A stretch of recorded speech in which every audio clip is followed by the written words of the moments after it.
സംസ്ഥാനത്ത് വരും മണിക്കൂറുകളിൽ ഇടിമിന്നലോട് കൂടിയ ശക്തമായ മഴയ്ക്ക് സാധ്യത. തിരുവനന്തപുരം, കൊല്ലം, പത്തനംതിട്ട, കോട്ടയം, ആലപ്പുഴ, ഇടുക്കി, എറണാകുളം ജില്ലകളുടെ കിഴക്കൻ മേഖലകളിൽ ഇടിമിന്നലോട് കൂടിയ ശക്തമായ മഴയ്ക്കും മണിക്കൂറിൽ 40 മുതൽ 45 കിലോമീറ്റർ വരെയും വേഗതയിൽ അതിശക്തമായ കാറ്റിനും സാധ്യതയെന്ന് കേന്ദ്ര കാലാവസ്ഥാ നിരീക്ഷണ വിഭാഗം മുന്നറിയിപ്പ് നൽകി.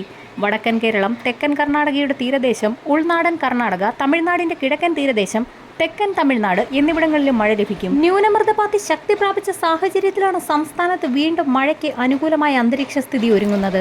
മെയ് 10 വരെ സംസ്ഥാനത്ത് ഇടിമിന്നലോട് കൂടിയ ശക്തമായ മഴയ്ക്ക് സാധ്യതയുണ്ടെന്നാണ് മുന്നറിയിപ്പിൽ വ്യക്തമാക്കിയിരിക്കുന്നത്. പടിഞ്ഞാറൻ വിദർഭ മുതൽ മാന്നാർ കടലിടുക്ക് വരെ മറാത്തവാടയ്ക്കും ഉൾനാടൻ കർണാടകയ്ക്കും തമിഴ്നാടിനും മുകളിലൂടെ കടന്നുപോകുന്ന ന്യൂനമർദ്ദപാത്തിയാണ് മഴയ്ക്ക് അനുകൂല അന്തരീക്ഷം ഒരുക്കുന്നത്. കേരളത്തിന്റെ കിഴക്കൻ മലയോരത്ത് കാറ്റിന്റെ അഭിസരണവും ശക്തി പ്രാപിച്ചിരിക്കുകയാണ്. തെക്കൻ ജില്ലകൾക്ക് പിന്നാലെ വടക്കൻ ജില്ലകളിലും മഴ ശക്തി പ്രാപിച്ചു. മലപ്പുറം, വയനാട്, പാലക്കാട് ജില്ലകളിൽ ശക്തമായ മഴ മുന്നറിയിപ്പായ യെല്ലോ അലർട്ട് പ്രഖ്യാപിച്ചു.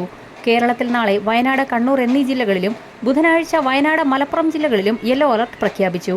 ഇവിടെയെല്ലാം ഒറ്റപ്പെട്ട മഴയ്ക്ക് സാധ്യതയുണ്ടെന്നാണ് മുന്നറിയിപ്പിൽ വ്യക്തമാക്കിയിരിക്കുന്നത്. അന്തരീക്ഷത്തിൽ ഈർപ്പം നിലനിൽക്കുന്നതിനാൽ പകൽ ചൂട് കൂടും. കാസർഗോഡ്, കണ്ണൂർ, കോഴിക്കോട്, മലപ്പുറം, പാലക്കാട്, തൃശൂർ, എറണാകുളം, കൊല്ലം എന്നീ ജില്ലകളിൽ ഉയർന്ന ചൂടിന്റെ പശ്ചാത്തലത്തിൽ യെല്ലോ അലർട്ട് നിലനിൽക്കുന്നു. തെക്കൻ ജില്ലകളിൽ ഉച്ചയ്ക്ക് ശേഷം അന്തരീക്ഷം മേഘാവൃതമായി. വരും മണിക്കൂറുകളിൽ പത്തനംതിട്ട, ഇടുക്കി, എറണാകുളം, കോട്ടയം, പാലക്കാട്, കോഴിക്കോട് ജില്ലകളിലും മഴ പ്രതീക്ഷിക്കാം. മഴയ്ക്കൊപ്പം 40 കിലോമീറ്റർ വേഗതയിൽ കാറ്റിനും ഇടിമിന്നലിനും സാധ്യതയുള്ളതിനാൽ പൊതുജനങ്ങൾ ജാഗ്രത പാലിക്കണമെന്ന് ദേശീയ ദുരന്ത നിവാരണ അതോറിറ്റി മുന്നറിയിപ്പ് നൽകി. കാലാവസ്ഥാ മുന്നറിയിപ്പുകൾ ആദ്യം തന്നെ ലഭ്യമാകുന്നതിനായി ചാനൽ സബ്സ്ക്രൈബ് ചെയ്യാൻ മറക്കാതിരിക്കുക.